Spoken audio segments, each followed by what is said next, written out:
मित्रांनो, माझं नाव अर्जुन आहे. मी आर्किटेक्ट आहे. माझं वय 32 वर्ष आहे. आमच्या कंपनीला 22 किलोमीटर रस्त्याचं कंत्राट मिळालं होतं आणि त्या साईटवर सर्व गाव रस्त्याच्या आजूबाजूला होतं. कंपनीने आम्हाला साईटवरच राहण्यासाठी रूम दिली होती. आम्ही रस्ता रुंद करत होतो, त्यामुळे रस्त्याच्या कडेला असलेली काही घरं पाडावी लागली. तेव्हाच मला एक सुंदर मुलगी दिसली. ती तिच्या पडलेल्या घरातलं सामान हटवत होती.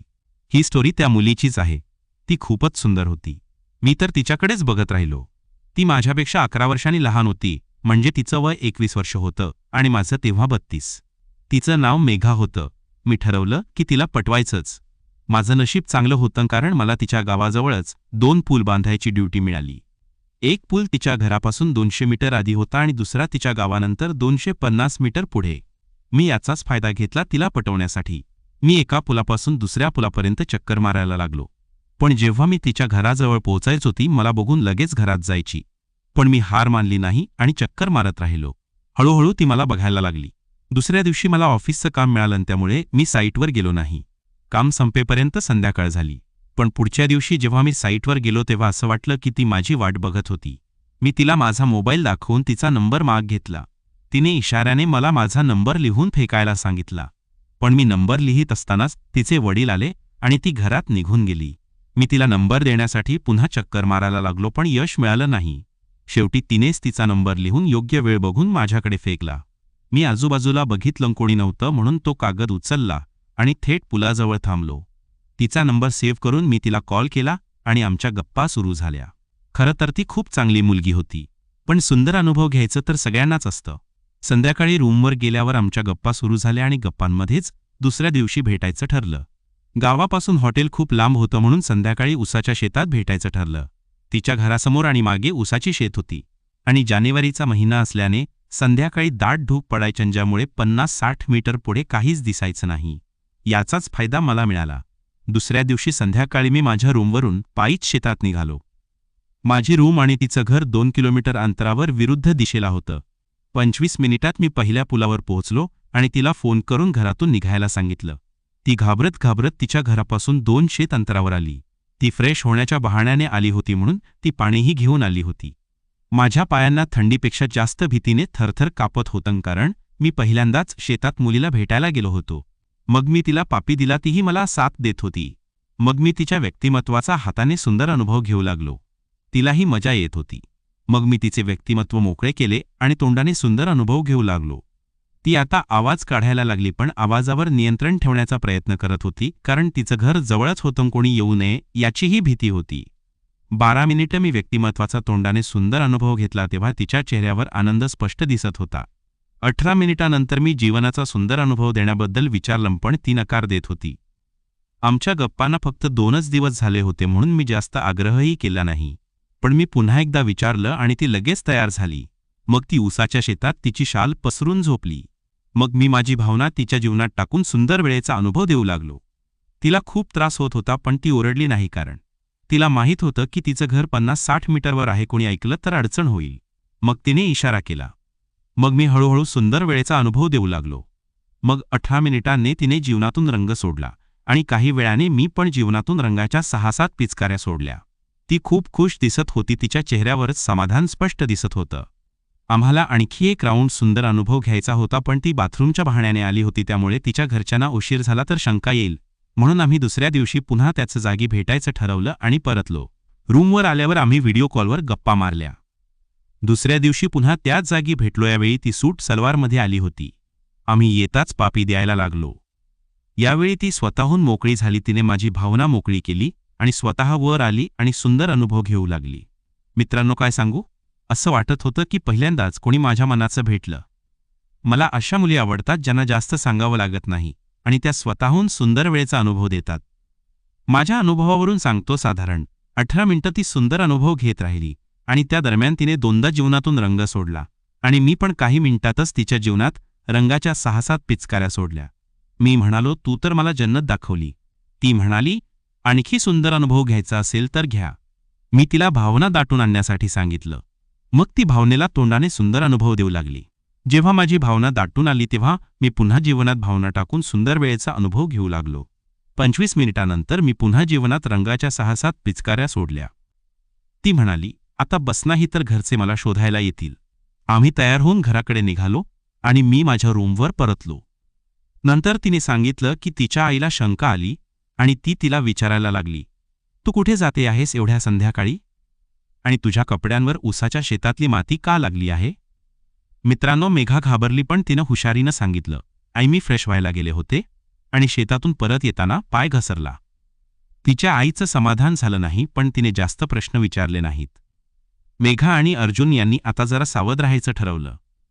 दुसऱ्या दिवशी अर्जुन साईटवर कामाला गेला. त्याला मेघाला पुन्हा भेटायची उत्सुकता होती, पण त्याला माहीत होतं की गावात सगळ्यांच्या नजरा असतात, त्यामुळे त्याने तिला मेसेज केला, आज रात्री भेटायचं का? पण यावेळी जरा जपून मेघाने होकार दिला, पण ती म्हणाली, माझी आई आता जरा शंका घेते आहे, त्यामुळे आपण गावापासून लांब कुठेतरी भेटूया. अर्जुनने विचार केला आणि त्याला आठवलं की गावापासून 3 किलोमीटर लांब एक जुनं मंदिर आहे जिथे संध्याकाळी कोणीच येत जात नाही. तिथे धूकही जास्त असतं, त्यामुळे कोणाला काही दिसणार नाही. रात्री 8 वाजता अर्जुन मंदिराजवळ पोहोचला. त्याने मेघाला मेसेज केला, मी मंदिराच्या मागच्या बाजूला आहे, लवकर ये. मेघा तिच्या घरातून बाहेर पडली, पण यावेळी ती जास्त सावध होती. तिने तिच्या मैत्रिणीला सांगितलं की ती तिच्याकडे अभ्यासासाठी जाते आहे आणि ती मंदिराकडे निघाली. ती पोहोचली तेव्हा अर्जुन तिची वाट पाहत होता. त्याच्या हातात एक छोटी फुलांची माळ होती जी त्याने वाटेतल्या फुलवालीकडून घेतली होती. मेघाला बघून तो हसला आणि म्हणाला, ही तुझ्यासाठी. मेघा लाजली पण तिने फुलं घेतली आणि त्याच्याजवळ गेली. मंदिराच्या मागे एक छोटीशी जागा होती जिथे जुनी झाडं आणि दाट धूक, यामुळे कोणाला काही दिसणार नव्हतं. दोघेही तिथे बसले आणि गप्पा मारायला लागले. अर्जुनने तिला विचारलं, तुझी आई खरंच शंका घेते का, की तू मला घाबरवत आहेस? मेघा हसली आणि म्हणाली, घेते ना, पण मी सगळं सांभाळून घेते. तू फक्त मला असं भेटत राहा. अर्जुनने तिचा हात हातात घेतला आणि तिला ओढलं. दोघेही पुन्हा एकदा त्या सुंदर वेळेच्या अनुभवामध्ये हरवले. काही मिनिटं सुंदर वेळेचा अनुभव झाल्यावर मेघाने अर्जुनला सांगितलं, तू मला खरंच आवडतोस, पण मला भीती वाटते की कोणाला काही कळलं तर. अर्जुनने तिला धीर दिला, काळजी करू नको, मी सगळं सांभाळेन. आपण फक्त या सुंदर अनुभव क्षणांचा आनंद घेऊ. मग दोघांनी पुन्हा त्या सुंदर अनुभवाचा आनंद लुटला. यावेळी मेघाने स्वतःहून पुढाकार घेतला आणि अर्जुनला तिच्या आत्मविश्वासाने आश्चर्य वाटलं. पण अचानक त्यांना जवळच कोणाच्या तरी पावलांचा आवाज ऐकू आला. दोघेही घाबरले आणि लगेच शांत बसले. धुक्यामुळे काही दिसत नव्हतं, पण आवाज जवळ येत होता. अर्जुनने मेघाला मंदिराच्या मागे लपायला सांगितलं आणि स्वतः पुढे गेला. तिथे गावातला एक म्हातारा माणूस मंदिरात दर्शनासाठी आला होता. त्याने अर्जुनला बघितलं आणि विचारलं, इथे एवढ्या रात्री काय करतोयस? अर्जुनने शांतपणे सांगितलं, कामाचा ताण होता म्हणून शांततेसाठी इथे आलो. म्हाताऱ्याने मान हलवली आणि तो निघून गेला. मेघा आणि अर्जुनने सुटकीचा निश्वास टाकला, पण आता त्यांना कळलं होतं की मंदिराची जागा ही पूर्णपणे सुरक्षित नाही. त्यांनी ठरवलं की पुढच्या वेळी आणखी सावधगिरी बाळगायची. मेघा घरी परतली आणि अर्जुन त्याच्या रूमवर गेला. रात्री व्हिडिओ कॉलवर गप्पा मारताना मेघा म्हणाली, अर्जुनमला तुझ्यासोबत सुंदर वेळ घालवायला खूप आवडतं, पण मला वाटतं आपण आता जरा जपून भेटलं पाहिजे. माझ्या आईला खरंच शंका यायला लागली आहे. अर्जुनने तिला धीर दिला आणि सांगितलं, काळजी नको, आपण एक नवीन जागा शोधू जिथे कोणीच येणार नाही. पुढच्या काही दिवसांत अर्जुनने साईटच्या आसपास एक नवीन जागा शोधली. एक छोटीशी टेकडी जिथे फक्त झाडं आणि ऊसाची शेत होती. तिथे जाण्यासाठी एक छोटी पायवाट होती जी फक्त गावातल्या काही शेतकऱ्यांना माहीत होती. अर्जुन आणि मेघाने तिथे भेटायचं ठरवलं. यावेळी त्यांनी ठरवलं की ते फक्त गप्पा मारणार आणि एकमेकांसोबत वेळ घालवणार, जेणेकरून कोणतीही शंका येणार नाही. पण जेव्हा ते तिथे भेटले तेव्हा त्यांचं मन पुन्हा त्या सुंदर अनुभव घेण्याकडे गेलं. टेकडीवर बसून ते पुन्हा सुंदर वेळेचा अनुभव घेऊ लागले. पण यावेळी मेघाच्या मनात काहीतरी वेगळं चाललं होतं. ती म्हणाली, अर्जुनमला तुझ्यासोबत खूप छान वाटतं, पण मला वाटतं की आपण फक्त या सुंदर क्षणांपुरत नाहीतर काहीतरी गंभीर विचार केला पाहिजे. अर्जुनला तिचं बोलणं ऐकून आश्चर्य वाटलं, पण त्याला तिची काळजी वाटायला लागली.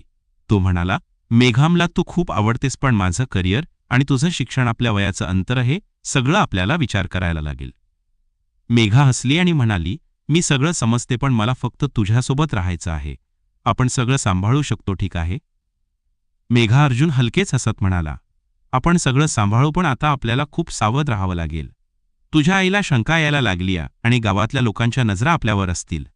मेघाने मान डोलवली आणि त्याच्या हाताला हलकेच दाब दिला. तू काळजी करू नको अर्जुन, मी सगळं सांभाळेन, पण तू मला एक वचन दे, तू मला कधीच सोडणार नाहीस. तिच्या आवाजात एक कळवळा होता आणि अर्जुनच्या मनाला त्या शब्दाने भिडलं. त्याने तिच्याकडे बघत तिच्या हाताला घट्ट धरलं आणि म्हणाला, मी तुझ्यासोबत आहे मेघा, कायम. त्या रात्री दोघांनी ठरवलं की ते आता जास्त सावधगिरीने भेटतील. टेकडीवरची ती जागा त्यांच्यासाठी सुरक्षित होती, पण तरीही त्यांनी ठरवलं की ते आता फक्त रात्रीच भेटणार आणि गावापासून लांबच राहणार. अर्जुनला त्याच्या साईटच्या कामामुळे गावात येणं जाणं असायचं, त्यामुळे त्याला गावकऱ्यांशी बोलणंही भाग होतं. त्यामुळे त्याला गप्प बसणं आणि सावध राहणं गरजेचं होतं. दुसऱ्या दिवशी सकाळी अर्जुन साईटवर गेला. त्याचं काम आता जोरात सुरू होतं. 2 पूल आणि रस्त्याचं काम, यामुळे त्याच्यावर जबाबदारी वाढली होती. साईटवरच्या कामगारांशी बोलताना त्याला कळलं की गावात काही लोक त्याच्याबद्दल बोलत होते. एका कामगाराने सुरेशने त्याला बाजूला घेतलं आणि हलक्या आवाजात सांगितलं, अर्जुन साहेब, तुम्ही गावातल्या एका मुलीशी बोलता असं काही लोकांना वाटतंय. तुम्ही जरा सावध राहा. गावातल्या लोकांना अशा गोष्टी लवकर कळतात आणि मग गोष्टी हाताबाहेर जातात. अर्जुनच्या मनात धस्स झालं. त्याने सुरेशला शांतपणे विचारलं, कोण बोलतंय असं आणि काय म्हणतायत? सुरेशने खांदे उडवले आणि म्हणाला, नक्की कोण हे मला माहीत नाही, पण तुम्ही मेघाच्या घराजवळ जास्त फिरता असं काही लोकांनी बघितलंय आणि तिच्या वडिलांना याची कुणकुण लागली आहे. अर्जुनने सुरेशला धन्यवाद दिले आणि कामात लक्ष घातलं, पण त्याचं मन अस्वस्थ होतं. त्याला माहीत होतं की मेघाच्या वडिलांना जर याची खबर लागली तर गोष्टी खूपच बिघडू शकतात. संध्याकाळी अर्जुनने मेघाला मेसेज केला आणि सांगितलं की आज रात्री भेटणं धोक्याचं आहे. त्याने तिला सुरेशने सांगितलेली गोष्ट सांगितली. मेघा घाबरली, पण तिने शांतपणे उत्तर दिलं, अर्जुन, माझ्या वडिलांना काहीच माहीत नाही, पण मी सावध राहीन. आपण उद्या रात्री टेकडीवर भेटू, पण यावेळी मी माझ्या मैत्रिणीला घेऊन येईन. ती माझी खूप जवळची मैत्रीण आहे, ती आपली मदत करेल. अर्जुनला ही कल्पना आवडली. मेघाची मैत्रीण जर त्यांच्यासोबत असेल तर गावकऱ्यांना शंका येण्याची शक्यता कमी होईल. दुसऱ्या दिवशी रात्री अर्जुन टेकडीवर पोहोचला. मेघा तिची मैत्रीण स्नेहा हिला घेऊन आली होती. स्नेहा आणि मेघा शाळेपासूनच्या मैत्रिणी होत्या आणि स्नेहाला मेघा आणि अर्जुनबद्दल सगळं माहीत होतं. ती हसतमुख आणि हुशार मुलगी होती. तिने अर्जुनला बघताच हसत म्हटलं, अर्जुन भाऊ, तुम्ही तर आमच्या मेघाला वेळ लावलाय. पण सावध रहा, गावातले लोक खूप चाणाक्ष असतात. अर्जुनने हसत स्नेहाला धन्यवाद दिले आणि तिघे टेकडीवरच्या एका झाडाखाली बसले.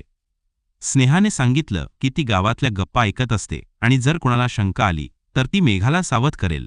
तिने अर्जुनला एक सल्ला दिला, अर्जुन भाऊ, तुम्ही साईटवर काम करता, त्यामुळे तुम्ही गावातल्या काही लोकांशी मैत्री करा. त्यामुळे तुमच्याबद्दल कोणाला शंका येणार नाही.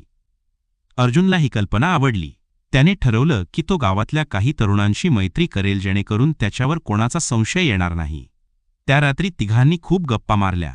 स्नेहाने गावातल्या मजेदार गोष्टी सांगितल्या आणि अर्जुनने त्याच्या साईटवरच्या कामाच्या गमती सांगितल्या. मेघामध्येच लाजत हसत होती आणि अर्जुनच्या मनात तिच्याबद्दलचं प्रेम आणखी वाढत होतं. रात्री उशिरा तिघे परतले आणि अर्जुनने ठरवलं की तो आता गावातल्या लोकांशी जास्त बोलायला लागेल. पुढचे काही दिवस अर्जुनने गावातल्या काही तरुणांशी मैत्री केली. तो गावातल्या चौकात बसून त्यांच्याशी गप्पा मारायचा आणि कधीकधी त्यांना साईटवरच्या कामाबद्दल सांगायचा. गावकऱ्यांना त्याचं बोलणं आवडायचं आणि हळूहळू त्याच्यावरचा संशय कमी होऊ लागला. पण एक दिवस मेघाच्या वडिलांनी शिवराम काकांनी अर्जुनला गावातल्या एका बैठकीत भेटायला बोलावलं. अर्जुन साईटवरून थेट गावातल्या सरपंचाच्या घरी गेला, जिथे शिवराम काका आणि काही गावकरी बसले होते.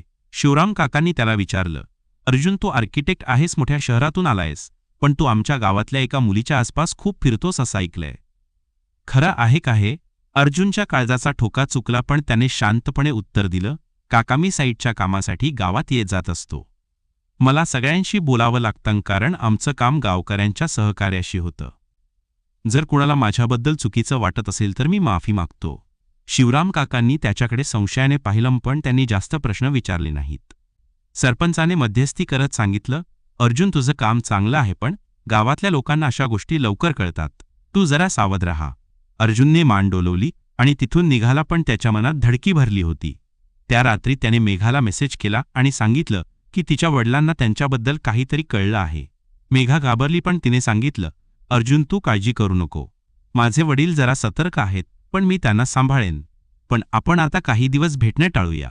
अर्जुनला तिचं म्हणणं पटलं, पण त्याच्या मनात एक अस्वस्थता होती. त्याला मेघाची खूप आठवण येत होती आणि त्याला तिला भेटायची तीव्र इच्छा होत होती. काही दिवस गेले आणि अर्जुन आणि मेघा यांनी भेटणं टाळलं. पण एक दिवस साईटवर काम करताना अर्जुनला मेघाचा मेसेज आला, अर्जुन, मला तुझी खूप आठवण येते. आज रात्री टेकडीवर भेटूया, पण फक्त थोड्या वेळासाठी. अर्जुनला तिचा मेसेज वाचून आनंद झाला, पण त्याचबरोबर भीतीही वाटली. तरीही त्याने होकार दिला आणि रात्री टेकडीवर जायचं ठरवलं. रात्री 9 वाजता अर्जुन टेकडीवर पोहोचला. धुकं खूप दाट होतं आणि आजूबाजूला काहीच दिसत नव्हतं. तो मेघाची वाट बघत होता तेव्हा त्याला तिचा मेसेज आला. अर्जुना, मी येतेय, पण मला वाटतंय कोणीतरी माझा पाठलाग करतंय. अर्जुनच्या काळजाचा ठोका चुकला. त्याने तिला लगेच मेसेज केला, तू सावध राहा आणि लवकर इथे ये. मी तुझी वाट बघतोय. काही मिनिटांनी मेघा धावत पळत टेकडीवर आली. ती घाबरलेली होती आणि तिच्या चेहऱ्यावर भीती स्पष्ट दिसत होती. ती म्हणाली, अर्जुनमला खरंच वाटतंय की कोणीतरी माझा पाठलाग करत होतं.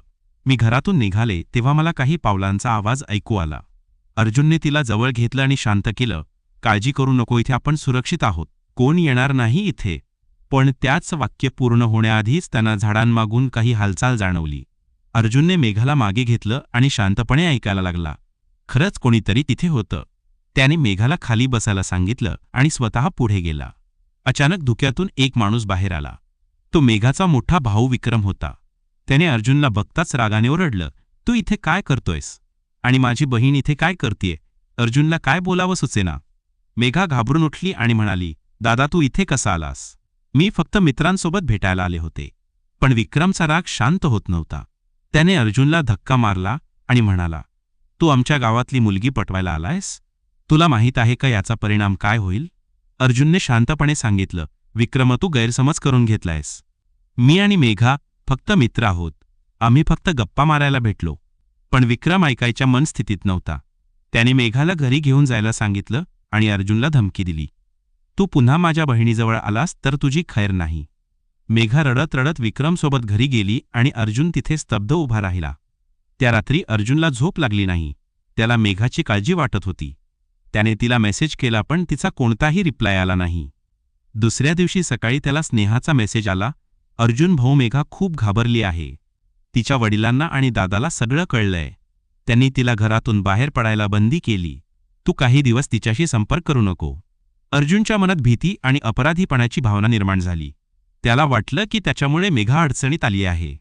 पण अर्जुन हार मानणारा नव्हता. त्यानं ठरवलं की तो मेघाशी बोलणार आणि सगळं ठीक करणार.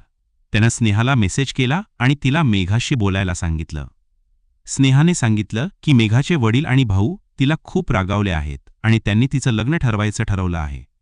अर्जुनला हे ऐकून धक्का बसला. त्याला मेघाला गमावण्याची भीती वाटायला लागली. अर्जुनने स्नेहाला एक योजना सांगितली. तो म्हणाला, स्नेहा, तू मेघाला सांग की मी तिच्या वडिलांशी बोलणार आहे. मी त्यांना सांगणार की मला मेघाशी लग्न करायचं आहे. स्नेहा घाबरली आणि म्हणाली, अर्जुन भाऊ, तू वेडा झाला आहेस का? तिचे वडील तुला कधीच स्वीकारणार नाहीत आणि तुझं वय आणि तिचं वय यातलं अंतर ते कधीच मान्य करणार नाहीत. पण अर्जुन ठाम होता.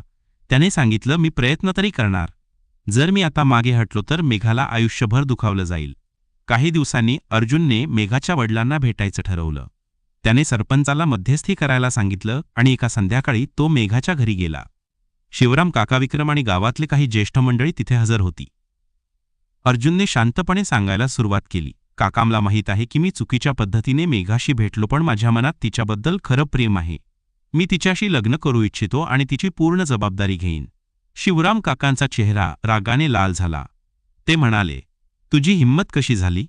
तू आमच्या गावातली मुलगी पटवायला आलास आणि तुझं वय बघ, ती तुझ्यापेक्षा किती लहान आहे? अर्जुनने शांतपणे उत्तर दिलं, काका, मला माहीत आहे की आमच्यात वयाचं अंतर आहे, पण प्रेमाला वयाचं बंधन नसतं. मी मेघाला खूप जपेन आणि तिचं शिक्षण पूर्ण करायला तिला प्रोत्साहन देईन. सरपंचाने मध्यस्थी करत सांगितलं, शिवराम, अर्जुन चांगला मुलगा आहे. त्याचं काम आणि त्याची इमानदारी आपण सगळे बघतो. त्याला एक संधी द्या.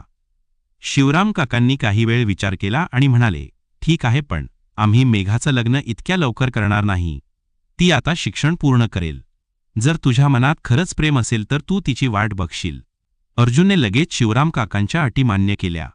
त्याच्या मनात मेघाबद्दलचं प्रेम अजूनही तसंच होतं, पण आता त्याला माहीत होतं की हे प्रेम सिद्ध करायचं असेल तर त्याला संयम आणि प्रामाणिकपणा दाखवावा लागेल. मेघाच्या वडिलांनी ठेवलेली अट कठीण होती, पण अर्जुनच्या दृष्टीने ती एक संधी होती. स्वतःला आणि आपल्या प्रेमाला सिद्ध करण्याची संधी. त्याने ठरवलं की तो मेघाच्या शिक्षणाचा आदर करेल आणि तिच्या कुटुंबाचा विश्वास संपादन करेल.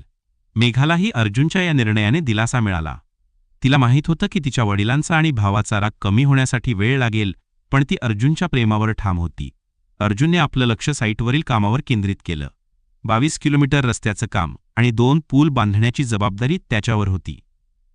त्याला माहीत होतं की जर त्याने आपलं काम प्रामाणिकपणे आणि मेहनतीने केलं तर गावकऱ्यांचा विश्वास संपादन करणं सोपं होईल. त्याने गावातल्या तरुणांशी मैत्री वाढवली. गावातल्या चौकात तो त्यांच्यासोबत गप्पा मारायचा, त्यांच्या समस्या ऐकायचा आणि साईटवरच्या कामाबद्दल त्यांना माहिती द्यायचा. हळूहळू गावकरी त्याला आपलाच मानायला लागले. सुरेश, जो साईटवरचा कामगार होता, त्याने अर्जुनला सांगितलं, साहेब, तुम्ही आता गावातलेच वाटता. तुमचं बोलणं आणि वागणं लोकांना आवडतंय. दरम्यान मेघाने तिचं शिक्षण पुन्हा सुरू केलं. ती गावातल्या एका छोट्या कॉलेजमध्ये BAच्या पहिल्या वर्षाला होती. तिच्या वडिलांनी तिला स्पष्ट सांगितलं होतं की तिने शिक्षण पूर्ण करावं आणि कोणत्याही गोष्टीत वेळ वाया घालवू नये. मेघा हुशार होती आणि तिला शिक्षणाची आवड होती. ती रोज कॉलेजला जायची आणि घरी परत येऊन अभ्यास करायची, पण तिच्या मनात अर्जुनची आठवण कायम असायची. ती आणि अर्जुन आता फोनवर कमी बोलायचे, कारण तिच्या वडिलांनी तिच्यावर लक्ष ठेवायला सुरुवात केली होती. पण स्नेहाच्या मदतीने ते एकमेकांना मेसेज पाठवायचे आणि कधीकधी रात्री उशिरा छोट्या गप्पा मारायचे. स्नेहाने मेघाला सल्ला दिला, मेघा, तू आता शिक्षणावर लक्ष दे. अर्जुन तुझी वाट बघेल, पण तुझ्या वडिलांचा विश्वास जिंकणं महत्त्वाचं आहे. मेघाला स्नेहाचं म्हणणं पटलं. तिने ठरवलं की ती आपलं शिक्षण पूर्ण करेल आणि ती कॉलेजमधील पहिली आणि दुसरी वर्ष पूर्ण करेल आणि मगच अर्जुनशी लग्नाचा विचार करेल. तिला माहीत होतं की तिच्या कुटुंबाला तिचं आणि अर्जुनचं नातं मान्य होण्यासाठी तिला स्वतःला सिद्ध करावं लागेल. अर्जुनने आपल्या कामात स्वतःला झोकून दिलं. त्याने साईटवर काम करणाऱ्या कामगारांना प्रोत्साहन दिलं आणि रस्त्याचं काम वेळेत पूर्ण करण्यासाठी रात्रंदिवस मेहनत घेतली. त्याच्या मेहनतीमुळे गावकऱ्यांमध्ये त्याच्याबद्दल आदर वाढला. तो गावातल्या बैठकींमध्ये भाग घ्यायचा आणि गावकऱ्यांच्या समस्या सोडवण्यासाठी मदत करायचा. एकदा गावात पाण्याचा प्रश्न निर्माण झाला तेव्हा अर्जुनने कंपनीकडून पाण्याचा टँकर मागवला आणि गावकऱ्यांना वाटून दिला. या सगळ्या गोष्टींमुळे त्याच्याबद्दलचा गावकऱ्यांचा दृष्टिकोन बदलायला लागला. एक दिवस सरपंचाने अर्जुनला बोलावलं आणि सांगितलं, अर्जुन, तू खूप चांगलं काम करतोयस. गावकरी तुझ्यावर खुश आहेत, पण तुझं आणि मेघाचं प्रकरण अजूनही लोकांच्या बोलण्यात आहे. तू जरा सावध राहा. अर्जुनने सरपंचाचे आभार मानले आणि सांगितलं, मला माहीत आहे सरपंच काका, मी सगळं नीट करायचा प्रयत्न करतोय. माझ्या मनात मेघाबद्दल खरं प्रेम आहे आणि मी तिच्या कुटुंबाचा विश्वास जिंकेन. अर्जुन आणि मेघा आता खूप कमी भेटायचे, पण जेव्हा जेव्हा त्यांना संधी मिळायची ते टेकडीवर किंवा गावाबाहेर एखाद्या शांत जागी भेटायचे. त्यांच्या भेटी आता प्रेम आणि विश्वासाने भरलेल्या होत्या. अर्जुन मेघाला तिच्या शिक्षणासाठी प्रोत्साहन द्यायचा आणि तिला स्वप्न पूर्ण करण्यासाठी प्रेरित करायचा. तो तिला सांगायचा, मेघा, तू खूप हुशार आहेस. तू शिक्षण पूर्ण कर आणि मग आपण एकत्र सगळं सांभाळू. मेघाला त्याचं हे बोलणं खूप आवडायचं. ती म्हणायची, अर्जुन, तू मला नेहमी प्रेरणा देतोस. मला तुझ्यासोबत आयुष्य घालवायचं आहे. मेघाने तिच्या शिक्षणावर पूर्ण लक्ष केंद्रित केलं. ती कॉलेजमध्ये टॉप करायची आणि प्राध्यापक तिचं कौतुक करायचे. तिने इंग्लिश साहित्य आणि समाजशास्त्र या विषयांवर विशेष लक्ष दिलं. तिला भविष्यात गावातल्या मुलींसाठी काहीतरी चांगलं करायचं होतं. ती अर्जुनला तिच्या स्वप्नांबद्दल सांगायची. मला गावातल्या मुलींसाठी एक छोटी मोठी लायब्ररी बनवायची आहे, जिथे त्या वाचू शकतील आणि शिकू शकतील. अर्जुन तिच्या या स्वप्नाचं कौतुक करायचा आणि तिला सांगायचा, मी तुझ्यासोबत आहे. आपण मिळून हे स्वप्न पूर्ण करू. मेघाच्या मेहनतीमुळे तिच्या वडिलांचा तिच्यावरचा राग हळूहळू कमी होत गेला. शिवराम काकांना कळायला लागलं की मेघा खूपच हुशार आणि जबाबदार आहे. तरीही त्यांना अर्जुन आणि मेघाचं नातं पूर्णपणे मान्य नव्हतं, पण ते आता तिला जास्त रागवायचे नाहीत. विक्रम, मेघाचा भाऊ, अजूनही अर्जुनवर संशय घ्यायचा, पण तोही हळूहळू शांत होत होता. स्नेहाने विक्रमशी बोलून त्याला समजावलं, दादा, अर्जुन खरंच चांगला माणूस आहे. तो मेघाची काळजी घेतो. त्याला एक संधी द्या. विक्रमने स्नेहाचं ऐकलं, पण तो म्हणाला, मी त्याच्यावर लक्ष ठेवणार आहे. जर त्याने मेघाला दुखावलं तर मी त्याला सोडणार नाही. 2 वर्ष उलटली. मेघाने तिची BA पूर्ण केली आणि ती आता शिक्षक बनण्याचं प्रशिक्षण घेत होती. तिच्या मेहनतीमुळे तिला गावातल्या शाळेत नोकरीची ऑफर मिळाली. तिने ती स्वीकारली आणि गावातल्या मुलींना शिकवायला सुरुवात केली. तिच्या या प्रगतीमुळे शिवराम काकांचा तिच्यावरचा विश्वास वाढला. ते तिच्याशी आता मोकळेपणाने बोलायचे आणि तिच्या स्वप्नांना पाठिंबा द्यायचे. अर्जुनचं रस्त्याचं काम आता पूर्ण झालं होतं. दोन्ही पूल आणि 22 किलोमीटर रस्ता तयार झाला होता आणि गावकऱ्यांनी त्याचं खूप कौतुक केलं. कंपनीने त्याला एका मोठ्या प्रोजेक्टवर पाठवलं, ज्यामुळे त्याला गावापासून काही काळ लांब जावं लागणार होतं. अर्जुनने मेघाला याबद्दल सांगितलं, मेघा, मला काही महिन्यांसाठी दुसऱ्या साईटवर जावं लागेल, पण मी तुझ्याशी संपर्कात राहीन. मेघाला हे ऐकून वाईट वाटलं, पण ती म्हणाली, अर्जुन, मी तुझी वाट बघेन. तू मला वचन दिले हे विसरू नको. अर्जुन दुसऱ्या साईटवर गेला, पण तो आणि मेघा रोज फोनवर बोलायचे. अर्जुन तिला तिच्या लायब्ररीच्या स्वप्नाबद्दल प्रोत्साहन द्यायचा. त्याने तिला काही पुस्तकं पाठवली आणि सांगितलं, तुझी लायब्ररी लवकरच सुरू होईल. मी परत आल्यावर आपण मिळून काम करू. मेघाने त्याच्यासाठी एक पत्र लिहिलं ज्यात तिने तिच्या भावना व्यक्त केल्या. अर्जुन, तू माझ्यासाठी प्रेरणा आहेस. तुझ्यामुळे मला माझी स्वप्न पूर्ण करण्याची हिंमत मिळाली. काही महिन्यांनी अर्जुन गावात परतला. त्याला कंपनीने एक मोठी बढती दिली होती आणि तो आता आर्किटेक्चरच्या मोठ्या प्रोजेक्टचं नेतृत्व करणार होता. तो परत आल्यावर त्याने सरपंच आणि शिवराम काकांना भेटायला बोलावलं.